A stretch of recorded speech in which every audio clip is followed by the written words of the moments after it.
మీ అందరికీ మరొకసారి happy independence day. So ఇంచుమించు మన హైదరాబాద్ మహానగరంలో 11 మిలియన్ పీపుల్ ఉన్నారు. ఈ 11 మిలియన్ పీపుల్లో 19 నుంచి 30 సంవత్సరాల వయస్సు మధ్య గలవారు 2 మిలియన్ పీపుల్ ఉన్నారు. ఈ 2 మిలియన్ పీపుల్లో మళ్ళీ 1 మిలియన్ పీపుల్ ఇంచుమించుగా వివాహం కాని వారు ఉన్నారట. సో ఇవన్నీ చాట్‌జీపీటీ చెప్పింది, ఎంతవరకు కరెక్టో నాకు తెలీదు. సో ఈ 1 మిలియన్ పీపుల్లో పదుల సంఖ్యలో ఈరోజు ఈ సెమినార్కి మీరు ఇక్కడ ఉండడం అనేది నాకేం అర్థమవుతుందంటే, వివాహం అంటే మీ అందరికీ గౌరవం ఉందని, ఆ వివాహ వ్యవస్థను స్థాపించిన దేవుడు అంటే మీకు అభిమానం ఉందని నాకు అర్థమవుతుంది. కేవలం అంతేకాదు, వివాహానికి సంబంధించి నా జీవిత భాగస్వామిని నేను వాక్యానుసారంగా సరిగ్గా ఎలా ఎన్నుకోవాలి, అలా ఎన్నుకుని దేవుణ్ణి నేను ఏ విధంగా మహిమపరచగలను అనే సత్యాలు నేర్చుకోవడానికి మీలో ఉన్న ఆసక్తిని బట్టి నేను మిమ్మల్ని అందరినీ ప్రత్యేకంగా అభినందిస్తున్నా. ఎందుకనంటే నా వివాహ సమయానికి ఇటువంటి సెమినార్కి నేను ఎప్పుడు వెళ్ళలేదు, ఇలా జరుగుతాయని కూడా నాకు తెలీదు, అలా పెట్టినట్టు కూడా నేను ఎక్కడ వినలేదు. చాలా కన్ఫ్యూజన్ ఉంటుంది మ్యారేజ్ విషయంలో. అయితే కొన్ని సంవత్సరాల క్రితం నేను ఈనాడు పేపర్లో ఒక ఆర్టికల్ చదివాను. ఆ ఆర్టికల్ ఏముందనంటే, మన భారతదేశానికి స్వాతంత్రం వచ్చి ఇన్ని సంవత్సరాలు అవుతున్నా కూడా ఇంకా కొన్ని కోట్ల మంది భారతీయులు బానిసత్వంలో బ్రతుకుతున్నారు అని. ఇంతకీ ఏంటి ఆ బానిసత్వం అని అంటే, ఒకటి అవినీతి, రెండవది కుల వ్యవస్థ, మూడవది పేద ధనిక వ్యత్యాసాలు. ఈ బానిసత్వంలో భారతీయులు నిజంగా ఉన్నారు అనడానికి ఎన్నో ఉదాహరణలు ఉన్నాయి కదా. అలాగే మన క్రైస్తవ జీవితంలో కూడా ఉన్నాయనడానికి ఎన్నో రుజువులు ఉన్నాయి. క్రైస్తవులమైనటువంటి మనము ప్రభువైన యేసుక్రీస్తు వచ్చి మనల్ని మన పాప స్థితిలో ఉన్నప్పుడు, పాపానికి బానిసత్వం అయినప్పుడు, మన బానిసత్వ సంఖ్యలు తెంచి అంధకారంలో నుండి, చీకటిలో నుండి వెలుగులోకి నడిపించినటువంటి మన ప్రభువైన యేసుక్రీస్తు ఆయన విమోచన కార్యము ద్వారా మనకి సంపూర్ణ స్వేచ్ఛ స్వాతంత్రం ఇచ్చినా కూడా ఇంకా బానిసత్వంలో ఉన్నాము అని అంటే అది మన మూర్ఖత్వానికి నిదర్శనమని నేను అంటాను. ఏంటి ఇంకా క్రైస్తవులు ఏ విషయాల్లో ఇంకా బానిసత్వ బ్రతుకుల్లో ఉన్నారు అనేది మనం ఈరోజు చూద్దాం. 66 పుస్తకాలు కలిపితే ఒక కలగలిపిన ఒకే ఒక్క పుస్తకము దేవుని గ్రంథం. మనం ఇందాక మొదటి సెషన్లో సహోదరుడు ప్రవీణ్ బ్రదర్ చెప్పారు, 2 తిమోతి 3వ అధ్యాయము 17వ వచనంలో మాట, దైవావేశపరిచిన లేఖనం. దేవుని వాక్యానికి మన జీవితాల మీద సంపూర్ణ అధికారం ఉంది. ఆ అధికారానికి మనం లోబడాలి. ఆ దేవుని లేఖనాలు మన జీవితానికి చాలినవి. అటువంటి లేఖనాలను సరిగ్గా అర్థం చేసుకోవడానికి ప్రయత్నించకుండా, సరిగ్గా అన్వయించుకోవడానికి ప్రయత్నించకుండా, మనకి నచ్చినట్టు మన అభిప్రాయాలను చొప్పించి దేవుని వాక్యాన్ని వక్రీకరించి, వివాహానికి సంబంధించినట్టుగా దేవుని వాక్యాన్ని మన వివాహానికి వాడుకోవడం అనేది నిజంగా వాక్యాన్ని సరైన అర్థ వివరణలో చేయకపోవడం అనేది ఒక బానిసత్వం అంటాను. ఇంకా చాలా ఉన్నాయి, కానీ మన టాపిక్ వివాహానికి సంబంధించింది కాబట్టి, సో వివాహ విషయంలో మనం ఇంకా చాలా సాంప్రదాయ విషయాల్లో మనం బానిసత్వం కలిగి ఉన్నాం. మీరు తెలుగు సంఘాల్లో చూడండి, యూట్యూబ్లో చూడండి, ప్రతి చోట కూడా చాలా వరకు మనుషులు కలిగించిన పారంపర్యాచార్యాలనే మనం పాటిస్తూ ఉంటాం. మీరు మార్కు సువార్త 7వ అధ్యాయము 7వ వచనం మీరు ఎవరు తీయక్కర్లేదు, నేను చెప్తాను. ప్రభువైన యేసుక్రీస్తు చాలా స్పష్టంగా అంటారు, ఏమనంటే, మీరు దేవుని ఆజ్ఞలను పక్కన పెట్టి మనుషుల వలన కలిగినటువంటి పారంపర్యాచారాలను మీరు పాటిస్తున్నారు అని. సో ఏంటి వివాహ విషయంలో మన జీవిత భాగస్వామిని ఎన్నుకోవడంలో ఏంటి ఆ యొక్క పారంపర్యాచారాలు ఏవైతే ఉన్నాయో మనం చూద్దాం. అయితే 2 విషయాలు పంచుకుంటాను. ఒకటి నా జీవితంలో నేను పాటించినటువంటి ఒకటి వాక్యానికి విరుద్ధంగా, రెండవది బయట యూట్యూబ్లో చాలా ఎక్కువగా సర్క్యులేట్ అవుతున్నటువంటి ఒక సాక్ష్యాన్ని మీతో పంచుకుంటాను. ముందుగా మన తెలుగు రాష్ట్రాల్లో బాగా ఫేమస్ అయినటువంటి ఒక కపుల్ ఉన్నారు. సో వాళ్ళ పేర్లు నేనేమి చెప్పాలని అనుకోవట్లేదు, నాకు ఇష్టం లేదు, ఎందుకంటే I don't want to criticize them. అయితే ఈవెన్ వాళ్ళ పాటలు కూడా మీకు చాలా ఇష్టం. కొన్ని లక్షల్లో ఫాలోవర్స్ ఉన్నారు. నాకు ఎట్లా అనిపిస్తుంది అంటే, ఇంకొన్ని రోజుల్లో బిల్లీ గ్రామ్ ఫాలోవర్స్ని కూడా క్రాస్ అయిపోయే రేంజ్ వాళ్ళకు ఉందని నాకు అర్థమవుతా ఉంది. అయితే ఆ వ్యక్తి యూట్యూబ్లో ఒక టెస్ట్ మోనీని షేర్ చేశారు. వివాహానికి సంబంధించి దేవుడు ఎలాగ తన జీవితంలో భాగస్వామిని తీసుకొచ్చాడు అనేది. సో, అది ఎంతవరకు వాక్యానుసారమైనదో లేదో మనం ఈరోజు చూద్దాం. అయితే ఆ సహోదరి అప్పటికి ఒక వివాహ సంబంధం వచ్చి వెళ్ళిపోయింది. సో, రెండవ వివాహ సంబంధం వస్తుంది. ఆన్ ద వేలో ఉంది. సో, ఆమె ఒక వారం రోజులు కన్నీటితో, ఉపవాసంతో, ఎంతో దీక్షతో దేవుణ్ణి బలంగా వేడుకుంది. వారం రోజులు కన్నీటితో, ఉపవాసంతో, దేవా నాకు సహాయం దయచేయండి, నాకు నా జీవితంలో భాగస్వామిని తీసుకురండి అని ఆ సహోదరి ఎంతో ప్రాధేయపడాలి అలాగా. ఎందుకంటే దేవుడు కోరుకుంటున్నాడు మనం ప్రార్థన చేయాలని. అయితే అప్పటికే తన కళ్ళన్నీ కన్నీళ్లతో నిండిపోయి ఉన్నాయి. దేవా ఇంకా వారం రోజులు అవుతా ఉంది, ఒక సంబంధం రాబోతూ ఉంది, మీరు ఈ సాగదీకండి, త్వరగా ఈ డీల్ క్లోజ్ చేద్దాం, మీరు ఏదో ఒకటి వాక్యం ద్వారా నాతో మాట్లాడండి అని చెప్పి వేడుకున్నప్పుడు ఆమె కన్నీళ్లతో నిండిపోయిన కళ్ళతో ఆ ముందుగా ఉన్న దేవుని వాక్యాన్ని ఇలా తెరిచింది. తెరవగానే దేవుడు ఒక వాక్య భాగాన్ని ఇచ్చాడు. అదేంటి అని అంటే మనం చూద్దాం. అపోస్తుల కార్యాలు 10వ అధ్యాయము 19వ వచనము. అపోస్తుల కార్యాలు 10వ అధ్యాయము 19వ వచనము. అపోస్తుల కార్యాలు 10వ అధ్యాయము 19వ వచనము. ఆత్మ, ఇదిగో 3 మనుషులు నిన్ను వెతుకుచున్నారు, నీవు లేచి క్రిందికి దిగి సందేహింపక వారితో కూడా వెళ్ళుము, నేనే వారిని పంపియున్నాను. ఎప్పుడైతే కన్నీటితో, భారంతో, ఉపవాసంతో ప్రార్థించిందో దేవుడు ఒక్కసారిగా యొక్క వాక్య భాగం ఇవ్వడంతో, అదిగో ఈ రాబోతున్న సంబంధం నేనే వారిని పంపి ఉన్నాను, నువ్వు వారితో వెళ్ళిపో అని తన జీవితంలోకి అన్వయింపు చేసుకుంది. ఇది ఎంతవరకు కరెక్ట్ అంటారు? దేవుడు నీ పెళ్లి సంబంధానికి వాక్యాన్ని ఇచ్చాడా? నీ పెళ్లి సంబంధానికి ఇదిగో ఈ వాక్యము నీకు పెళ్లి వారిని పంపిస్తున్నాను, నువ్వు వారితో వెళ్ళు, వారితో వివాహం చేసుకోమని దేవుని వాక్యం చెబుతుందా?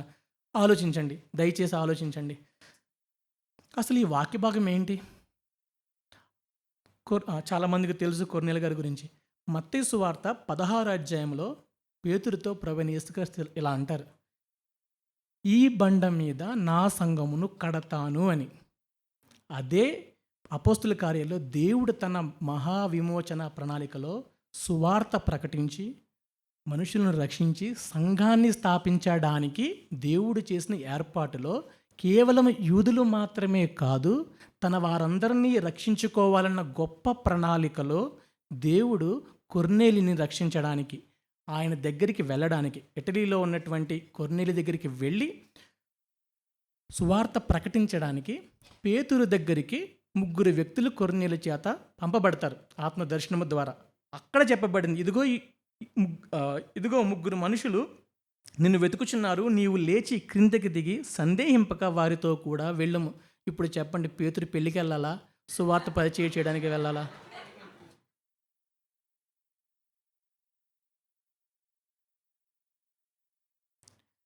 ఇలా లేఖనాలని తప్పుగా అర్థం చేసుకుంటూ, తప్పుగా వక్రీకరించుకుంటూ, తప్పుగా అన్వయించుకోవడం ఎంత ప్రమాదకరం.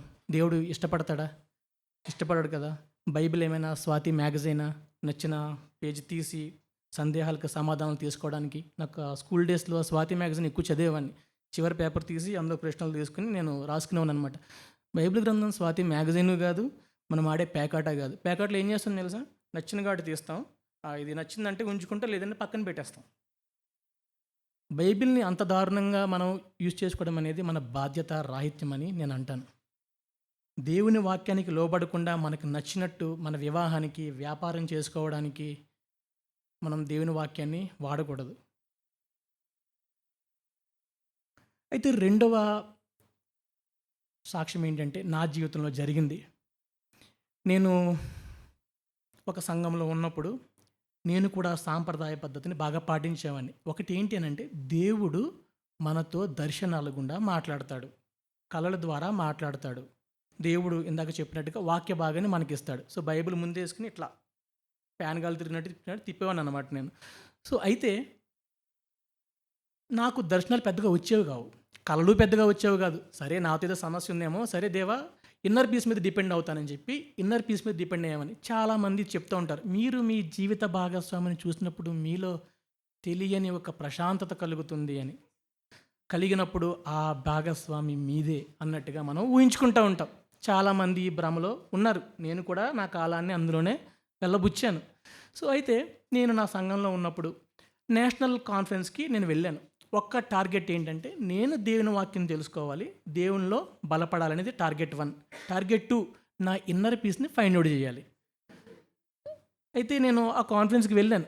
వెళ్ళిన తర్వాత కనపడిన ప్రతి అమ్మాయిని చూడడం, ఇన్నర్ పీస్ ఉందా అని ప్రశ్నించుకోవడం. సమయం గడుస్తుంది గానీ, నాలో ఉన్న పీస్ కూడా పోయింది.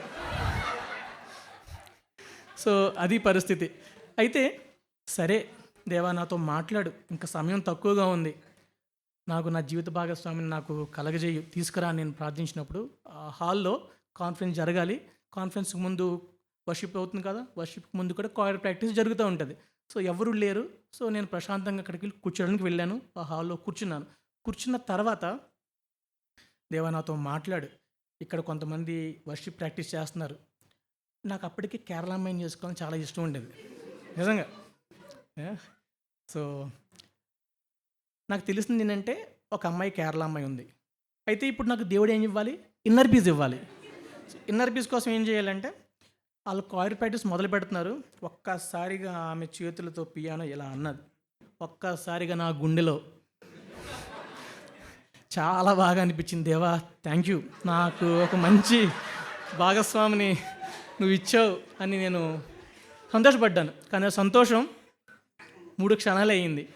కానీ ఆ అమ్మాయికి వివాహం చేయరట, చదువుకుంటుందట అని చెప్పేసి అని సరే ఇది మన చిత్తం కాదేమో, దేవుని చిత్తం కాదేమో, మనలో ఇన్నర్ పీసు ఇంకా ఇంకో చోట దొరుకుద్దేమో అని చెప్పి గేలం ఇంకో చోట వేసాం. సమయం తక్కువ ఉంది. సో, ఈసారి సమయాన్ని వృధా చేయకుండా త్వరగా ఫైండ్ ఔట్ చేసాము. ఒక అమ్మాయి ద్వారా, ఆమె కూడా కేరళ, నాలో ఇన్నర్ పీస్ కలిగింది.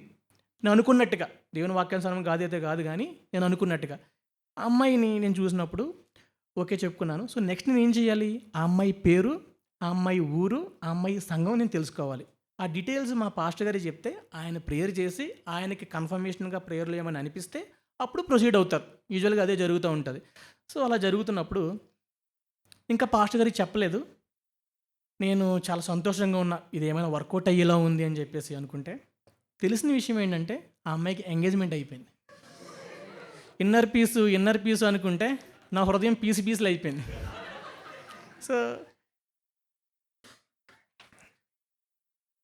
సో, నిజంగా దేవుడు తన వాక్యం ద్వారా మనకి చూపిస్తాడా? ఆ వ్యక్తిని చూసినప్పుడు మనలో ఇన్నర్ పీస్ కలుగుతుందా? అసలు ఇటువంటి నిజంగా దేవుని వాక్యంలో ఎక్కడైనా సూటిగా చెప్పబడ్డాయా? దేవుడేమైనా ఒక సైన్ బోర్డ్ చూపించి, ఆ అమ్మాయి ఊరు చూపించి, ఆ అమ్మాయి ఏ ఊరు అమ్మని అన్నప్పుడు, ఆ ఊరు అన్నప్పుడు, ఓహో! ఉదయం సైన్ బోర్డ్ చూసా రైల్వే స్టేషన్‌లో, మీది కనెక్ట్ అయింది కాబట్టి ఆ అమ్మాయే దేవుడు నాకు ఇచ్చాడు అని చాలామంది సతమతం అవుతా ఉన్నారు. దేవుడు కొంతమందికి డ్రెస్ కోడ్స్ చూపిస్తూ ఉంటాడు. కలర్స్, సైన్స్, అసలు ఇవన్నీ ఎంతవరకు వాక్యానుసారము? అసలు నిజంగా దేవుడు వాక్యము ద్వారా ఇలా మాట్లాడతాడా అనే విషయాలు ఈరోజు మనం చూద్దాం. అయితే ఏ వ్యక్తి అయినా, ఏ క్రైస్తవుడైనా ఆధారం బైబిలే. తప్పుడు బోధ చేయాలన్నా, సరైన బోధ చేయాలన్నా. సో, ఇటువంటి ఆలోచనలు, ఇటువంటి సాంప్రదాయ సంబంధమైనటువంటి ఈ యొక్క పారంపర్యాచారాలు ఎక్కడి నుంచి వస్తాయంటే దేవుని వాక్యాన్ని వక్రీకరించడం ద్వారా వస్తాయి. అయితే 2 వాక్య భాగాలు మీతో పంచుకుంటాను నేను. ఒకటి మత్తయి సువార్త 19వ అధ్యాయము 3 నుండి 6 వచనాలు.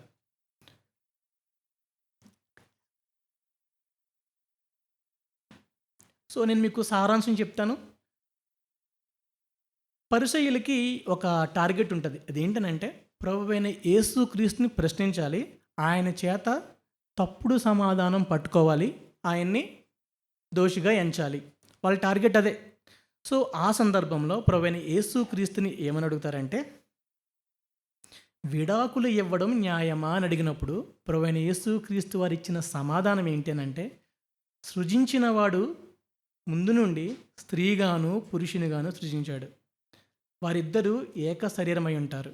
దేవుడు జతపరిచిన వారిని ఏ మనుష్యుడు విడదీయకూడదు అని. అలా అయితే మరి మోషే గారు విడాకులు ఇమ్మని ఎందుకు చెప్పారు అని అడిగినప్పుడు, మీలో కాఠిన్యం ఉంది, మీరు వ్యభిచారం చేస్తే తప్ప, వ్యభిచారం చేస్తేనే మీరు విడాకులు ఇవ్వచ్చు అన్నట్టుగా చెప్పారు. సో, ఈ పాయింట్ని కూడా మనకి ముందు సెషన్లో కవర్ చేశారు. సో, అయితే ఈ వాక్య భాగం నుండి ఎలాగ వక్రీకరించి తప్పుగా అర్థం చేసుకుంటున్నారు అంటే, దేవుడు జతపరిచిన వారిని ఏ మనుష్యుడు వేరు చేయకూడదు కదా! దేవుడు జతపరిచింది అని అన్నప్పుడు, దేవుడు అందరి పెళ్ళిళ్ళు చేస్తాడు అని ఒక అవగాహనకొచ్చారు. సో, దేవుడు అందరి పెళ్ళిళ్ళు చేస్తాడు.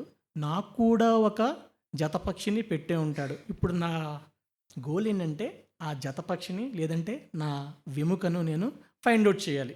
సో, ఈ నా జతపక్షిని నేను తెలుసుకునే ప్రయత్నము, 2 నా వెముకను వెతికే ఈ ప్రయత్నంలో దేవుడు కళల ద్వారా, దర్శనాల ద్వారా, స్వరాల ద్వారా, గుర్తుల ద్వారా దేవుడు ఆ మన జీవిత భాగస్వామిని మన జీవితంలోకి తీసుకొస్తాడు అని వాళ్ళు అర్థం చేసుకుంటారు.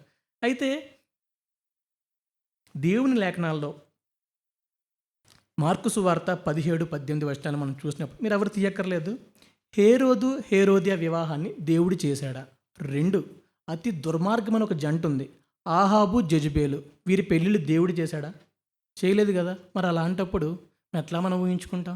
మీరు ఒక అవిశ్వాసిని పెళ్లి చేసుకుంటే అది దేవుడు జతపరిచినట్ట? ఎవరైనా ఫోర్స్ఫుల్గా వివాహం చేస్తే అది దేవుడు జతపరిచినట్ట? మరి కాదు కదా. సో మరి అలాంటప్పుడు ఎలా అన్వయింపు తీసుకుంటారు? కేవలం ఈ వాక్య భాగము దేవుడు నిర్ణయించిన వివాహ వ్యవస్థను గురించి, వివాహము వారిద్దరూ కూడా భార్యాభర్తలు ఇద్దరూ కూడా ఏక శరీరమై ఉంటారు, ఐక్యత గురించి చెప్తుంది. వివాహ ఐక్యత, వివాహ స్థాపన గురించి ఈ వాక్య భాగం చెబుతుంది. కానీ నీకు జత పక్షి ఉంది, నీకు ఒక ఎముకుంది, దాన్ని ఫైండ్ అవుట్ చేయాలి, ప్రతి పెళ్ళి దేవుడే చేస్తాడు, నువ్వు ఎన్ని వేషాలు వేసినా ఎన్ని రకాలుగా నువ్వు పెళ్లి చేసుకున్నా కూడా దేవుడే చేస్తాడు అని దాని అర్థం కాదు. అయితే రెండవది చాలా విరివిగా వక్రీకరించినటువంటి వాక్య భాగం ఏంటి అంటే ఆదికాండము 24వ అధ్యాయము. మీరు ఎవరు తీయక్కర్లేదు, నేను చెప్తాను. ఈ వాక్య భాగాన్ని, ఈ ఒక్క వాక్య భాగమే కాదు కానీ మొత్తం బైబిల్లో ఏ వాక్య భాగాన్నైనా అర్థం చేసుకోవాలి అని అంటే ముందుగా మనకి బైబిల్ గ్రంథం ఏం చెబుతుందో తెలియాలి. సో దాన్ని ఏమంటామంటే బిగ్ పిక్చర్ అని అంటాం. నా జీవితంలో నా జీవితాన్ని మార్చిన ఏకైక సత్యం ఏంటి అని అంటే బిగ్ పిక్చర్. అది కానీ అర్థం కాకపోతే వాక్యాన్ని మీరు వివాహానికి, వ్యాపారానికి వాడుకోవడానికి చాలా అవకాశాలు ఉన్నాయి. అయితే ఏంటి బిగ్ పిక్చర్? బైబిల్ అంతా కూడా ఒక గొప్ప కథగా ఉంది. చాలా జాగ్రత్తగా వినండి. బైబిల్ అంతా కూడా ఒక గొప్ప కథగా ఉంది. ఆ కథకి ఒక కథానాయకుడు ఉన్నాడు. ఆయనే ప్రభువైన యేసుక్రీస్తు. ఆది కాండం నుండి రెవల్యూషన్ వరకు ఏ పాత్ర అయినా, ఏ పేరు కనిపించినా ప్రభువైన యేసుక్రీస్తు చుట్టూ మాత్రమే తిరగాల్సిందే. అయితే ఇప్పుడు బైబిల్ని ఎలా చదవాలి తెలియాలి కదా. బైబిల్ పద్ధతుల్లోనే మనం చదవాలి. బైబిల్ కంటూ కొన్ని నియమాలు ఉన్నాయి. ఆ నియమాలు పక్కన పెట్టి, ఆ పద్ధతి పక్కన పెట్టి నీకు నచ్చినట్టుగా నీ అభిప్రాయాలు చొప్పిస్తే అది బైబిల్ యొక్క అర్థం డైవర్ట్ అయ్యే అవకాశం ఉంది. సో బైబిల్ తనను తాను ఎలా ప్రత్యక్షపరుచుకుందంటే బైబిల్లో 4 భాగాలుగా 6 నిబంధనలుగా చెప్పబడింది. 4 భాగాలు ఏంటి అని అంటే 1 సృష్టి, 2 పతనము, 3 విమోచన, 4 నూతన సృష్టి. సృష్టి పతనమైపోయింది. ఆదాము ఎప్పుడైతే పాపం చేశాడో ఆ సృష్టి పతనమైపోయింది. దేవుడు తన స్వరూపమందు సృష్టించినప్పుడు ఆ ఇమేజ్ ఏదైతే ఉందో అది డిస్టార్ట్ అయిపోయింది. ఆ పతనమైపోయిన స్థితి నుండి తిరిగి సమాధాన స్థితిలోకి తీసుకురావాలంటే ఒక వ్యక్తి రావాలి. ఆ దేవుడే మనిషే రావాలి. ఆ వచ్చిన వ్యక్తే యేసుక్రీస్తు. ఆయన సంపూర్ణ మానవుడు, సంపూర్ణ దేవుడు. సో ఆది కాండం నుండి రెవల్యూషన్ వరకు కూడా బైబిల్ అంతా కూడా యేసుక్రీస్తు కేంద్రీకృతమై ఉందని మనం అర్థం చేసుకోవాలి. ఆ పాయింట్ మిస్ అయితే మనం ప్రతి చోట పాయింట్ మిస్ అయ్యే అవకాశం ఉంది. సో ఇప్పుడు ప్రభువైన యేసుక్రీస్తుని ఎలాగో తీసుకురావాలో చెప్పబోయే వాక్య భాగమే ఇస్సాకు రిబ్కాల వివాహము. అయితే ఈ ఆది కాండము 24వ అధ్యాయంలో ఏముందనంటే అబ్రహాముకి కుమారుడు ఉన్నాడు. సో ఇందాక నిబంధన గురించి నేను మాట్లాడాను. అబ్రహాముతో దేవుడు నిబంధన చేశాడు. ఇది మర్చిపోద్దు. అబ్రహాము ద్వారా ప్రభువైన యేసుక్రీస్తుని తీసుకురావాలి అని ముందుగానే దేవుడు నిర్ణయించుకున్నాడు. ఆది కాండంలో 3వ అధ్యాయము 15వ వచనంలో కూడా చాలా స్పష్టంగా చెప్పబడింది. నీకును స్త్రీకిని నీ సంతానమునకు వైరము కలుగజేసేదను, అది నిన్ను తల మీద కొట్టును, నీవు దానిని మడుమ మీద కొట్టెదవు. సో ఇప్పుడు ఒక స్త్రీ సంతానం రావాలి ఆ సర్పాన్ని కొట్టడానికి. సో సో ఆ ప్రభువైన యేసుక్రీస్తు ఎలా రావాలి, ఆ ప్రాసెస్లో అబ్రహాముతో దేవుడు ఎలా ఎన్నుకున్నాడు, ఆయనతో ఎందుకు నిబంధన చేశాడు, ఆయన నుండి ప్రభువైన యేసుక్రీస్తు ఎలా రాబోతున్నాడు అనే సత్యాలు మనం మత్తయి సువార్త మొదటి అధ్యాయంలో యేసుక్రీస్తు వంశావళంతా కూడా మనం చూస్తాం. అయితే ఆదికాండం 24వ అధ్యాయంలో అబ్రహాముకి కుమారుడున్నాడు, ఇస్సాకు. సో అబ్రహాం ఏమనుకుంటాడంటే, నేను వచ్చిన కనాను దేశం నుండి ఏ స్త్రీని వివాహం చేయకూడదు, సో నేనేం చేయాలి అంటే, నేను నాహోరులో ఉన్న నా బంధువుల దగ్గర ఉన్నటువంటి ఆ స్త్రీని నేను మా కుమారుడికి ఇచ్చి పెళ్లి చేయాలని నిశ్చయించుకుంటాడు. సో అబ్రహాం ఏం చేస్తాడంటే, ఆయన దగ్గర ఉన్నటువంటి ఆ యొక్క ప్రధాన సేవకుడిని, నువ్వు వెళ్ళి ఆ బంధువుల దగ్గర ఉన్నటువంటి ఏ ఏ అమ్మాయినైనా సరే నువ్వు తీసుకురమ్మంటాడు. పర్టికులర్గా పేరేమీ చెప్పడు, రిబ్కా అని ఏం చెప్పడు. బంధువులలో ఏ వ్యక్తినైనా ఏ స్త్రీనైనా తీసుకురమ్మని చెప్తాడు. సో ఆ ప్రాసెస్లో అబ్రహాము సేవకుడు నాహోరు ప్రయాణం అవుతాడు. చాలా దూరం ఉంది, 10 ఒంటెలు కూడా ఉన్నాయి. జాగ్రత్తగా గమనించండి, చాలా 10 ఒంటెలు అనేది ఒక టెక్నికల్ ఫిగర్ అనమాట. దాని నుంచే మనం సమాధానం రాబట్టగలం. సో ఎప్పుడైతే ఈ ఎలియాజరు ఆ నాహోరు ప్రాంతానికి వెళ్తాడో, అక్కడ ఆ ఊరి చివర ఉన్నటువంటి బావి దగ్గర వెయిట్ చేస్తూ దేవుడికి ప్రార్థిస్తాడు. అయితే ఈ ప్రయాణంలో దేవుని దూత కూడా నడిపించడానికి, ఆయన ప్రొటెక్ట్ చేయడానికి దేవుడు పంపిస్తాడు. సో అయితే ఎప్పుడైతే ఆయన ప్రార్థిస్తాడో, దేవా ఇదిగో నా యజమాని నువ్వు దీవించు, కరుణించు, అయితే నేను ఒక క్యారెక్టర్ టెస్ట్ పెట్టుకుంటున్నాను. అది ఏంటి అని అంటే, నాతో కూడా ఉన్న 10 ఒంటెలకి ఎవరైతే ఆ దాహాన్ని తీరుస్తారో దానిని బట్టి నేను ఆమెను ఇస్సాకుకి భార్యగా నేను తీసుకుని వెళ్తానని నిర్ణయించుకుంటాడు. ఎప్పుడైతే రిబ్కా ఆ బావి దగ్గరికి వచ్చినప్పుడు ఎలియాజరు అడిగినప్పుడు ఆమె ఎంతో ఇష్టంతో ఆయనకి మాత్రమే నీళ్ళు ఇవ్వడం కాదు కానీ 10 ఒంటెలకు కూడా ఆమె నీళ్ళు ఇస్తుంది. ఇంచుమించు ఒక్క ఒంటె 95 లీటర్లు తాగుతుంది. బావి చాలా లోతైంది. ఆ లోతైన బావిలో నుండి ఏదైనా పాత్ర నుండి నీళ్ళు పైకి తేవాలంటే ఒక పాత్రలో పట్టే నీళ్ళు 11 లీటర్లు. ఒంటె తాగేది 95 లీటర్లు. 10 ఒంటెలు 10 × 95. సో ఇంచుమించు 10 ఒంటెల్ని ఫిల్ చేయాలి అని అంటే 80 నుంచి 100 సార్లు అతి కష్టంతో ఆ బావిలోకి దిగి నీళ్లు తీసుకొచ్చి ఆ ఒంటెలకి అతనికి నీళ్లు పట్టాలి. సో ఇలా ఎవరు చేయగలరు? ఈరోజు స్త్రీలకు చెప్పండి, ఒక బిందె నీళ్ళు పట్టడం అంటే నేను తీసుకురాను, తెచ్చుకో, ఇట్లా ఉంటారు కదా, అవునా కదా? కిందకి వెళ్ళి బాబు జొమాటో కూడా వచ్చాడు, ఆర్డర్ పైకి పట్టుకొస్తామంటే నేను వెళ్ళను, ఇట్లా ఉన్నారు చాలామంది. అంత బద్ధకంగా ఉంటాం. ఈ స్త్రీ ఇంత ఇష్టంతో అంతమందికి నీళ్లు పట్టింది అని అంటే ఆమెలో కష్టపడే తత్వం ఉంది కదా. ఆ తెలియని వ్యక్తికి కూడా నీళ్ళు ఇచ్చి చుట్టూ ఉన్న 10 ఒంటెలకు కూడా నీళ్ళు ఇచ్చిందంటే ఆమెకు ఆతిథ్యం ఇచ్చేటువంటి గొప్ప హృదయం ఉంది కదా. సో ఆమె ప్రేమించే హృదయం ఉంది. ఒక అన్యుణ్ణి ఇంతలా చూసుకుంటే కాబోయే భర్తని ఇంకెంత బాగా చూసుకుంటుంది అని ఆయన క్యారెక్టర్ టెస్ట్లో రిబ్కా ప్రూవ్ అయ్యింది. సో ఆ విధంగా రిబ్కాని ఇస్సాకుతో వివాహం ఆడతాడు. సో ఇది అయితే ఈ వాక్య భాగాన్ని ఏ విధంగా వక్రీకరించారనంటే,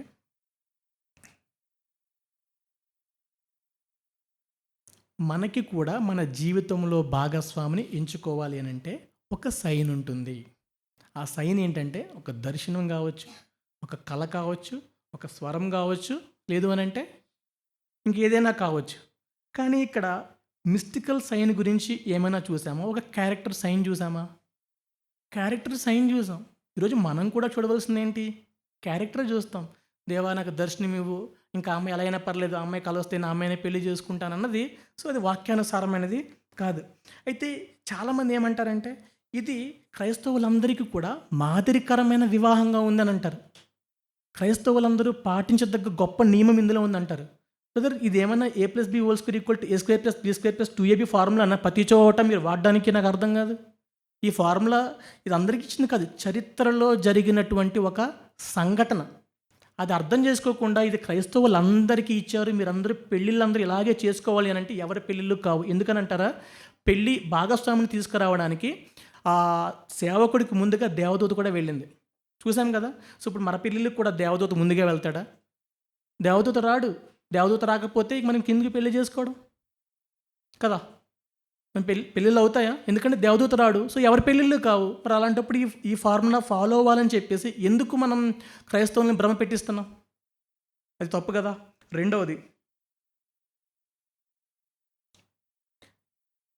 ఇక్కడ పెళ్లి కొరకు అన్వేషించింది ఎవరు అని అంటే అబ్రహాము, తర్వాత ఎలియాజరు వెళ్ళారు. సో మరి మన వివాహానికి కూడా మన జీవితంలో మన భాగస్వామిని ఎన్నుకోవడానికి వేరే వ్యక్తిని ఉపయోగించుకోవాలా? మన ప్రమేయం ఏమీ అవసరం లేదా?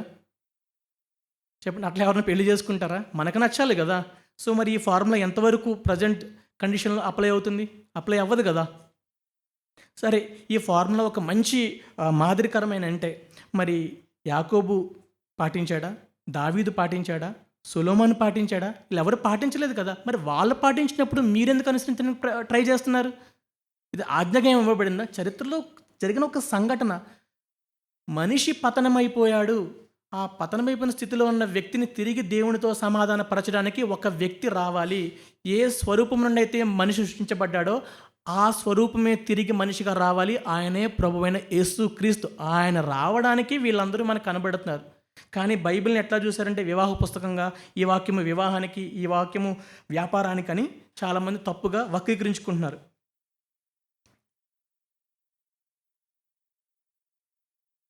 కాబట్టి దేవుడు ఎక్కడ కూడా ఆ భాగస్వామిని చూపించి ఆ భాగస్వామి మాత్రమే చేసుకోవాలని దేవుడు ఎక్కడ కూడా దర్శనాలు, రూపాలు, కళలు, గుర్తులు ఏమీ చెప్పడు. ఇలా ఉన్నట్టుగా ఎక్కడ కూడా బైబిల్లో వాక్యము లేదు. ఒకవేళ ఉందనంటే ఖచ్చితంగా వక్రీకరించి ఉండాల్సిందే. సో మరి దేవుడు ఏ విధంగా మన జీవితంలోకి భాగస్వామిని తీసుకొస్తాడు? కళలు కాదంటున్నారు, దర్శనాలు కాదంటున్నారు, మరి ఏదైనా గుర్తులు కాదంటున్నారు, స్వరం కాదంటున్నారు. మరి దేవుడు ఏ విధంగా మన జీవితంలోకి మన భాగస్వామిని తీసుకొస్తాడు? సో ఆ విషయాన్ని మనం ఇప్పుడు చూద్దాము.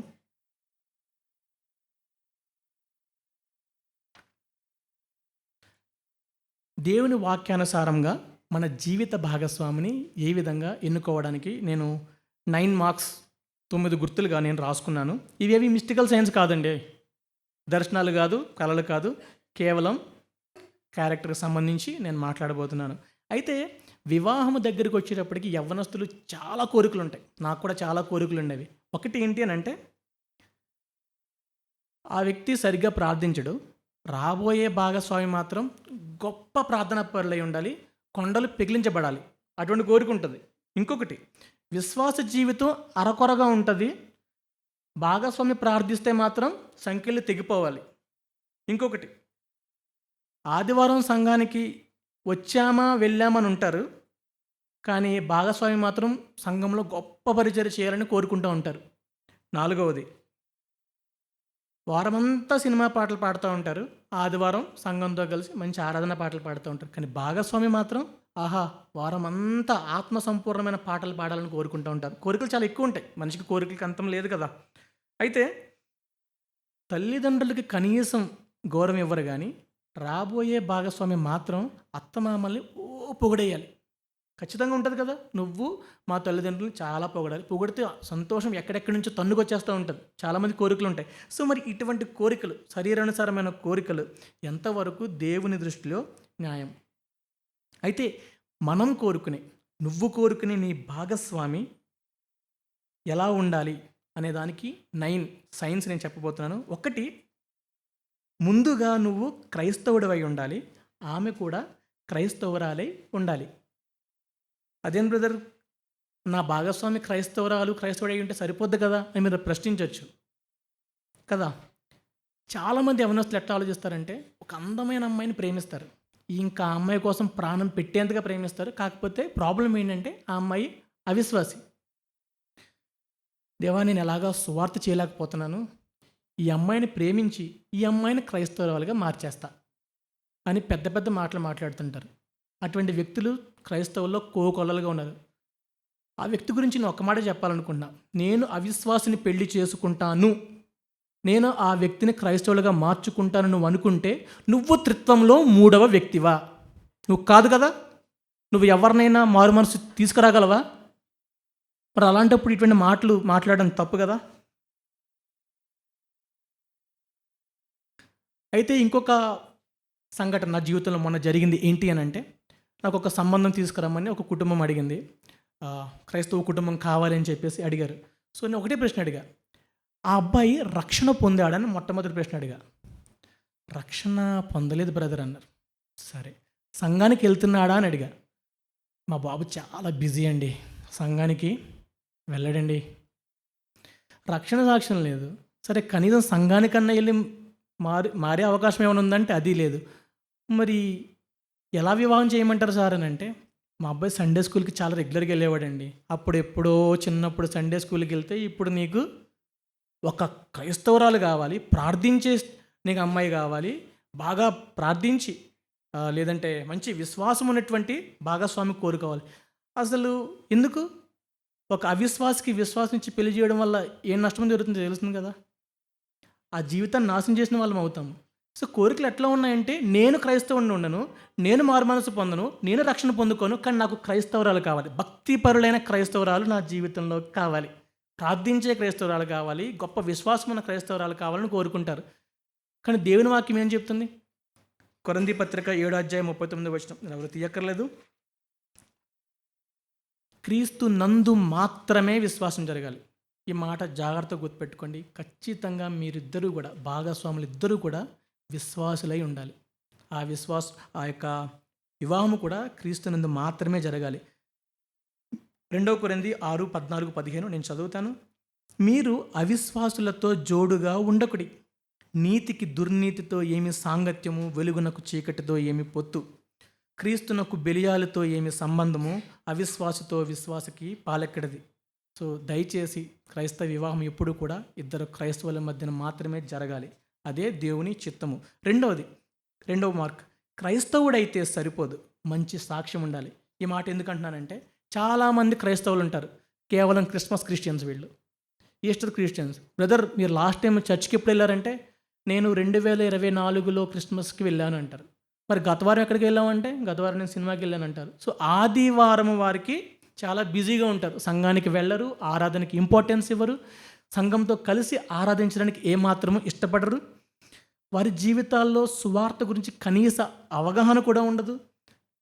సువార్త చెప్పాలంటే చాలా నామోషిగా ఫీల్ అవుతారు. సో ఇది మంచి క్రైస్తవ సాక్ష్యమా? నిజమైన క్రైస్తవుడు ఎట్లా ఉంటాడు?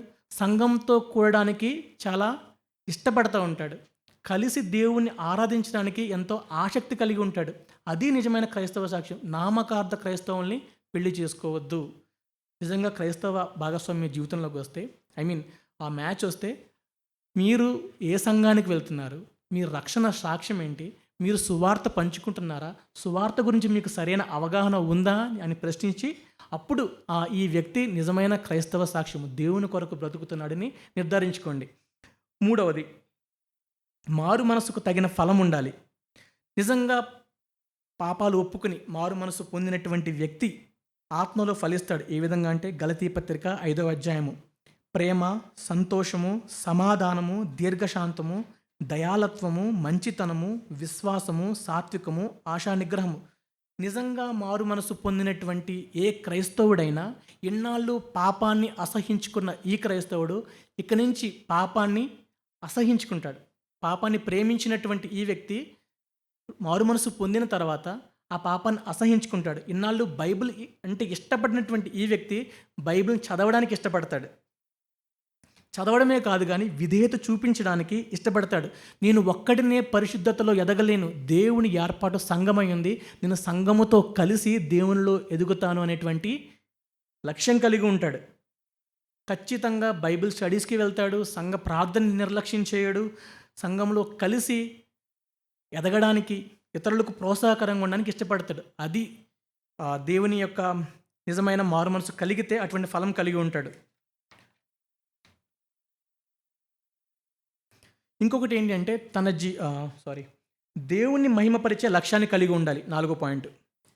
చాలామందికి క్రైస్తవులు అయిపోయిన తర్వాత వారు ఇంకా శరీరాశలను కలిగే ఉంటారు. ఏ విధంగా అంటే, వారు దేవుని కొరకు ఇంత గొప్ప రక్షణ దేవుడు నాకు ఇచ్చాడు కదా, దేవుణ్ణి నా జీవితం ద్వారా ఎలా మహిమపరచాలి అనే లక్ష్యం వాళ్ళకు ఉండదు. సో నిజమైన క్రైస్తవుడు ఒక మంచి లక్ష్యాన్ని కలిగి ఉంటాడు. ఆ వ్యక్తి ఎలా ఆలోచిస్తాడంటే, ఉద్యోగం చేసినా, వ్యాపారం చేసినా, ఎంత సంపాదించినా, నేను నా వంతు సంఘ పరిచర్య కొరకు, మత్తయి సువార్త 27వ అధ్యాయంలో ఉంది కదా, గ్రేట్ కమిషన్, నా వంతు సువార్త చేసేవారికి, లేదంటే ఫుల్ టైం మినిస్ట్రీలో ఉన్నవారికి, లేదంటే పేదలకి, వారికి నా వంతు నేను కష్టపడి నా టైంని కానీ, ట్రెజర్ని కానీ, టాలెంట్ని కానీ ఇస్తూ అటువంటి గొప్ప లక్ష్యాన్ని కలిగి ఉంటాడు. దేవుని కొరకు సమాజంలో ఉన్నత స్థానానికి వెళ్ళి దేవునికి మహిమ తీసుకురావాలని కోరుకుంటాడు. నిజంగా లక్ష్యం లేని క్రైస్తవుడు ఒక లెక్కలేని క్రైస్తవుడు లాంటివాడు. సో మారు మనసుతో పాటు దేవుని మహిమపరచాలనేటువంటి గొప్ప లక్ష్యాన్ని కలిగి ఉంటాడు. ఐదవది, లేఖనాలలోని ప్రాథమిక సిద్ధాంతాల పట్ల అవగాహన ఉండాలి.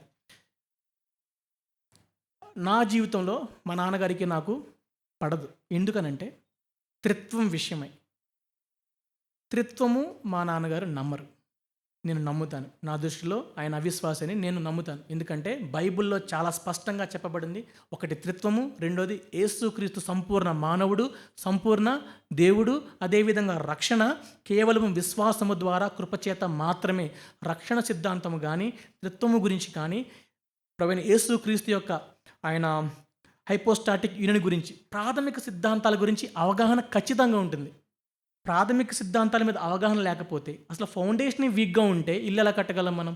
సో నిజంగా మారు మనసు పొందిన క్రైస్తవుడికి సువార్త మీద సంపూర్ణ అవగాహన ఉంటుంది. త్రిత్వం అంటే సంపూర్ణ అవగాహన ఉంటుంది. అదేవిధంగా ప్రభువైన యేసుక్రీస్తు యొక్క సంపూర్ణ దేవుడు, సంపూర్ణ మానవుడు అనేటువంటి అవగాహన ఉంటుంది. రక్షణ మనము కోల్పోమని, మనం మంచి కార్యాలు చేయడం ద్వారా రక్షణ పొందలేము, ప్రభువైన యేసుక్రీస్తు ద్వారా మాత్రమే మనం రక్షణ పొందుతామనేటువంటి ఫౌండేషనల్ డాక్టర్స్ మీద అవగాహన ఉంటుంది. సో మీకు మ్యాచ్ వస్తే ఇటువంటి ప్రశ్నలు వాళ్ళని అడగండి. రెండోది, వివాహం ఎడల అవగాహన ఉండాలి. సో ఆల్రెడీ బ్రదర్ ప్రవీణ్ గారు మనకి చాలా విషయాలు కవర్ చేశారు. సో నేను మళ్ళీ రిపీట్ చేయాలని అనుకోవట్లేదు. సో ఒకటి, ఇద్దరు పాపుల కలయికే వివాహం. ఎవరు పెర్ఫెక్ట్ కాదు. There are no perfect marriages, only perfect God. ఆయనకు లోబడి, వాక్యానికి లోబడి భార్యాభర్తలు ఇద్దరూ కూడా ఒకరినొకరు క్షమించుకుంటూ, ఒకరినొకరు ప్రేమించుకుంటూ, ఒకరినొకరు ప్రోత్సహించుకుంటూ దేవుని మహిమ తీసుకురావాలి. అది వివాహం అంటే. వివాహం అంటే గౌరవం ఉండాలి. ఆ వివాహ వ్యవస్థను స్థాపించిన దేవుడు అంటే గౌరవం ఉంటుంది. అయితే ఇంకొకటి, marriage is not about sex but serving lord Jesus together. చాలామంది ఏమనుకుంటారంటే ఎప్పుడు వివాహం అవుతుందా, ఎప్పుడు ఫిజికల్ రిలేషన్షిప్ కలిగి ఉందాం, అదే లక్ష్యంగా ఉంటారు. కానీ marriage is not about physical relationship, is more than that. అయితే ఒకరినొకరు హింసించుకోవడం కాదు, ఒకరినొకరు ప్రోత్సహించుకోవడం. వివాహం అయితే గొడవలు అవుతూ ఉంటాయి. సో వివాహం అనేది కేవలం ఒకరినొకరు హింసించుకోవడం కాదు, ఒకరినొకరు ప్రోత్సహించుకోవడం. ఏడో మాట, స్త్రీ పురుషుల ఎడల వాక్యానుసారమైన అవగాహన కలిగి ఉండాలి. ప్రస్తుత సమాజం ఎలా ఉందనంటే ఒక స్త్రీ ఎలా ఉండాలి, ఒక పురుషుడు ఎలా ఉండాలి అని సినిమాలు చెప్తున్నాయి. దేవుడు స్త్రీ పురుషులను సమానంగా చేశాడు, ఆయన స్వరూపం ముందు చేశాడు. ఇంకొకటి విషంలా పాకుతుంది ఫెమినిజం. వీళ్ళు ఏమంటారంటే దేవుని స్వరూపం నేను చేయబడలేదు, నా అచీవ్మెంట్సే నా ఐడెంటిటీ అంటారు. నా ఐడెంటిటీ దేవునిలో లేదు, నా ఐడెంటిటీ నా అచీవ్మెంట్స్తో ఉందని గర్వంతో ఉంటారు. వీరు సబ్మిషన్కి ఒప్పుకోరు. నేను ఎందుకు సబ్మిట్ అవ్వాలి, నేను కూడా హెడ్ ఆఫ్ ద హౌస్ అన్నట్టుగా ఉంటారు. ఇది ప్రస్తుత సమాజంలో చాలా ఎక్కువగా పాగుతుంది. ఫెమినిజం ఒకటి, ఇటువంటి కొన్ని సినిమాలు పురుషుణ్ణి వాక్య విరుద్ధంగా సినిమాల్లో హీరోగా ప్రతిబింబించడం, అలాగా ఫాలో అవ్వాలి, అలాగే ఇమిటేట్ చేయాలని సమాజానికి చెప్పడం అనేవి. అయితే బైబిల్ ఏం చెప్తుందంటే గలతీ పత్రిక 3:28, క్రీస్తులోనికి బాప్తిజం పొందిన మీరందరూ క్రీస్తుని ధరించుకున్నారు. ఇందులో యూదుడని గ్రీసు దేశస్థుడని లేదు, దాసుడని స్వతంత్రుడని లేదు, పురుషుడని స్త్రీ అని లేదు, యేసు క్రీస్తు నందు మీరందరూ ఏకముగా ఉన్నారు. There is no difference. Feminism is unbiblical. రెండవది, 8వ పాయింట్, కౌన్సిలింగ్ లేదా దిద్దుబాటుకి సిద్ధపడి ఉంటాడు.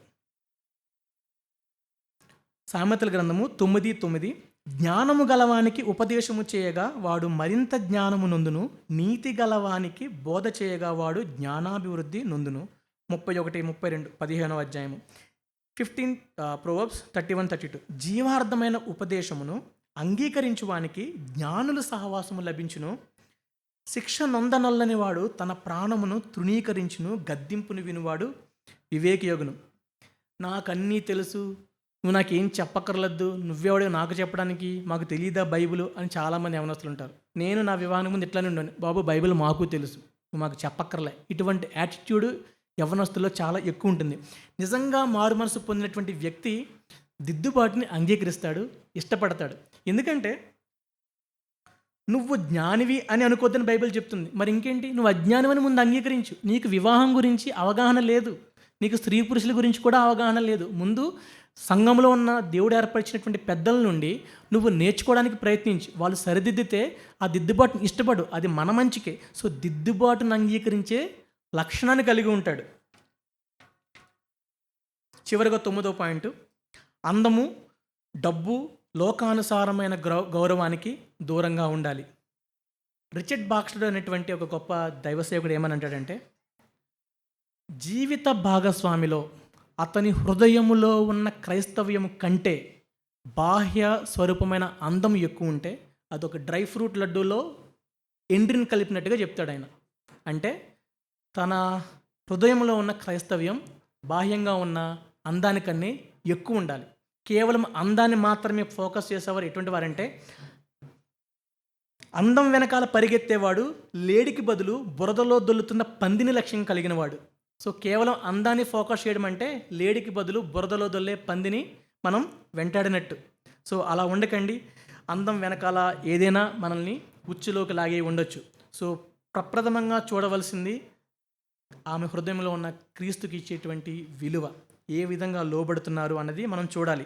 అయితే ధనం గురించి చెప్పడానికి బాక్స్టర్ గారు ఏమంటారంటే, క్రీస్తు పూర్వం 524-520 సంవత్సరంలో అతని అనేటువంటి ఒక గొప్ప నాయకుడు ఉండేవాడట. ఆ నాయకుడికి ఒక కుమార్తె, ఆ కుమార్తెకి వివాహం చేయాలని చెప్పేసి నిర్ణయించుకుంటాడు. సో ఇద్దరు వ్యక్తులు వస్తారు. ఒకరు బాగా ధనవంతుడు కాకపోతే మూర్ఖుడు, రెండోవాడు పేదవాడు కానీ జ్ఞాని. సో కొంతమంది వచ్చి, సార్ ఇప్పుడు మీరు మీ అమ్మాయికి ఇద్దరిలో ఎవరినిచ్చి పెళ్లి చేస్తారు అని అంటే, ధనం లేని మనిషి నా కూతురికి రావడం నాకు ఇష్టం, మనిషి లేని ధనం రావడం నాకు ఇష్టం లేదు అని అంటాడు. ఎందుకనంటే, అందం కోసం వివాహం చేసుకునేవాడు బజారులో దొరికే వాల్ పోస్టర్ను కొన్నట్టు, డబ్బు కోసం వివాహం చేసుకునేవాడు ఒక వ్యాపారం చేసినట్టు, గౌరవం కోసం వివాహం చేసుకునేవాడు అనేక మందిని వివాహం చేసుకున్నట్టే అని చెప్తారు. 1 తిమోతి 6:9-10 ఎందుకనగా ధనాపేక్ష సమస్తమైన కీడులకు మూలము. కొందరు దానిని ఆశించి విశ్వాసము నుండి తొలగిపోయి నానా బాధలతో తమ్మును తామే పొడుచుకొనిరి. దైవజనుడా, నీవైతే వీటిని విసర్జించి నీతిని, భక్తిని, విశ్వాసమును, ప్రేమను, ఓర్పును, సాత్వికమును సంపాదించుకున్నట్టుకు ప్రయాసపడము. విశ్వాస సంబంధమైన మంచి పోరాటము పోరాడము, నిత్య జీవమును చేపట్టుము. డియర్ బ్రదర్స్, ఇప్పటి వరకు చూసిన సాంప్రదాయ పద్ధతులు ఏవైతే ఉన్నాయో అవన్నీ వాక్యాన్ని వక్రీకరించి క్రైస్తవుల్ని భ్రమల్లోకి నెట్టేవి. దయచేసి ఈ వాక్యాన్ని ఎలా చదవాలి? ఒక గొప్ప కథగా ఉంది, ఒక కథానాయకుడు ఉన్నాడు, ప్రతి పాత్ర ఆయన చుట్టూనే తిరుగుతుంది. ఆ లెన్స్తో మనం వాక్యాన్ని చదవాలి. కానీ ఇప్పుడు నేను వివాహం చేసుకుంటున్నాను, నాకు ఏ వాక్యము, నేను బిజినెస్ చేయబోతున్నాను, నాకు ఏ వాక్యము అనేది కాకుండా, ఈ వాక్యము యేసుక్రీస్తుని ఏ విధంగా రిఫ్లెక్ట్ చేస్తుంది, ఈ వాక్యం నుండి నేను ఏమి నేర్చుకోవాలి. సో అసందర్భంగా దేవుని వాక్యాన్ని మనం నిర్వచించకూడదు. సో 9 లక్షణాలు మనం చూసాము. ఆ వ్యక్తి ఖచ్చితంగా క్రైస్తవుడై ఉండాలి, మంచి సాక్ష్యం ఉండాలి, మారు మనస్సు తగిన ఫలం ఉండాలి, 4 మంచి దేవుని మహిమపరిచే లక్ష్యాన్ని కలిగి ఉండాలి. 5వదిగా ఎవరైనా చెప్తారా? 6వది, 7వది, 8వది కౌన్సిలింగ్కి, దిద్దుబాటుకి సిద్ధపడి ఉండాలి. 9వదిగా అందము, డబ్బు, లోకంలో ఉన్నటువంటి గౌరవాన్ని అదే లక్ష్యంగా పెట్టుకోడు. క్రైస్తవ్యాన్ని, ప్రభుకి ఏ విధంగా లోబడుతున్నారు, ప్రభుని ఏ విధంగా ప్రేమిస్తున్నారు, సువార్త కొరకు ఏ విధంగా జీవించాలనుకుంటున్నారు, సమాజంలో, సంఘంలో, బయట యేసుక్రీస్తుకి మహిమ తీసుకొచ్చే విధంగా ఎలా జీవించాలనుకున్నారో అవి ఫోకస్డ్గా ఉంటారు. సో మీరు మీ భాగస్వామిని ఎంచుకోబోయే ముందు ఇటువంటి ప్రశ్నలు అడగండి. సువార్త మీద అవగాహన ఉందా? రక్షణ పొందారా? మీ సాక్ష్యం ఏంటి? మీరు ఏ సంఘానికి వెళ్తారు? దిద్దుబాటుకు మీకు అంగీకారయోగ్యమైన? ఎందుకనంటే వివాహానికి ముందు కౌన్సిలింగ్ కన్నా వివాహం తర్వాత కౌన్సిలింగ్ చాలా అవసరం. చాలామంది అది పక్కన పెడతారు. వివాహం తర్వాత ఇందుకు చెప్పినట్టుగా ఇద్దరు పాపుల కలయికని అన్నాం కదా, ఎన్నో సమస్యలు వస్తాయి. అవన్నీ కూడా దేవుని వాక్యానికి లోబడినప్పుడే మనం దిద్దుబాటు అంగీకరించగలం. లేదు అంటే నువ్వేంటి నాకు చెప్పేది, మాకు తెలుసు అన్నట్టుగా చాలామంది ఉంటారు. సో దిద్దుబాటును అంగీకరిస్తున్నాడా అనేది ప్రశ్నించండి. ఖచ్చితంగా మీకు మ్యాచ్ వస్తే. సో ప్రార్థించుకుందాం. మహాపరిశుద్ధుడా, పరలోకం ఉన్నటువంటి మా తండ్రి, దేవాని యొక్క వాక్యాన్ని వక్రీకరించి సరిగ్గా అన్వయించుకోకుండా అవిధేయత కలిగి ఎన్నో పద్ధతులు ప్రభా బయట దారుణంగా విస్తరించబడ్డాయి. అవి ఇప్పటికీ ఎంతోమంది క్రైస్తవుల జీవితాల్లో ప్రభా ఎంతో ప్రభావితం చూపించాయి. దేవా అలాగ అన్వయించుకోకుండా అలాగూ మేము ప్రవర్తించకుండా దేవుని యొక్క వాక్యాన్ని సరిగ్గా అర్థం చేసుకుని, సరిగ్గా అన్వయించుకుని, నీకు విధేయత కలిగి, మంచి క్రైస్తవుడిగా, మంచి సాక్ష్యము కలిగి, మారు మనసుకు తగిన ఫలాన్ని ఫలిస్తూ, ఒక మంచి లక్ష్యాన్ని కలిగి, దిద్దుబాటుకి అంగీకరించి సరిదిద్దబడ్డానికి, ఇతరులను ప్రోత్సహించడానికి మేము అలా ఉండులాగున అందం వైపు, డబ్బు వైపు పడిపోకుండా, కేవలం అదే లక్ష్యం కాకుండా, దేవా మరి దేవుని వాక్యానికి, మీ వాక్యానికి లోబడి విధేయత కలిగి పరిశుద్ధంగా ఉండడానికి సహాయం దయచేయమని, ఇక్కడ కూడి వచ్చిన ప్రతి సహోదరి వివాహ జీవితాలను మీ చేతులకు అప్పగించుకుంటూ వారి దీవించి ఆశీర్వదించమని, వాక్యానుసారమైనటువంటి భాగస్వామి వారి జీవితాల్లో తీసుకురమని, సమస్త మహిమ ఘనత ప్రభావం మీకు చెల్లించుకుంటూ ప్రభు అయిన యేసుక్రీస్తు నామములో ఈ చిన్ని ప్రార్థన అడిగి వేడుకుంటున్నాం తండ్రి. ఆమెన్. థ్యాంక్ యూ అండి.